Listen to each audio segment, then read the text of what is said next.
SSC 28 batch science arts নাকি commerce এই দুটো না পেরিয়ে তোমরা ফাইনালি সিলেক্ট করেছো বিজনেস স্টাডিজ, কিন্তু এত নতুন নতুন সাবজেক্ট, এছাড়া অ্যাকাউন্টিংয়ের ডেবিট হবে না ক্রেডিট হবে, তাছাড়া ফাইন্যান্সের এত এত সূত্র দেখে কি তোমাদের মাথা খারাপ হয়ে গেছে? ভয় নেই, কমার্সের বেসিক স্ট্রং করতে এবং তোমাদের একাডেমিক লাইফটাকে আরো সহজ করতে হালকেনস্টাইন নিয়ে এসেছে business studies SSC 28 complete academic program. কেন আমরাই বেস্ট? কারণ আমরা শুধু পড়াই না, পড়াটাকে তোমার জন্য সহজ করে দেই। প্রতিটা বিষয় একদম গোড়া থেকে বোঝানোর পাশাপাশি আমরা তোমাকে দিচ্ছি দাগানো বইয়ের স্পেশাল পিডিএফস। শুধু ক্লাস নয়, নিজেদের যাচাই করার জন্য পাচ্ছ বোর্ড স্ট্যান্ডার্ড কোয়েশ্চেন্স এবং কঠিন সব কোয়েশ্চেন সলভ করার জন্য টেস্ট পেপার সলভিং ক্লাস।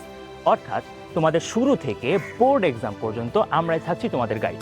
আর পড়ার টেবিলে যদি কোনো টপিক নিয়ে আটকে যাও, টেনশন নেই, তোমাদের জন্য থাকছে আমাদের ইনফিনিটি এআই ভাইয়া, যেখানে সব প্রশ্নের উত্তর পাবে সেকেন্ডে। আর আমাদের বিশাল কমিউনিটি সাপোর্ট তো আছে। আর আমাদের এই জার্নির পার্ট হলেই তুমি পাচ্ছ ইনফিনিটি স্কুলের প্রিমিয়াম টি শার্ট। তাই কমার্সের বস হতে এবং রেজাল্ট দিয়ে সবাইকে চমকে দিতে এখনই এনরোল করো আমাদের এসএসসি 28 কমপ্লিট একাডেমিক প্রোগ্রামে।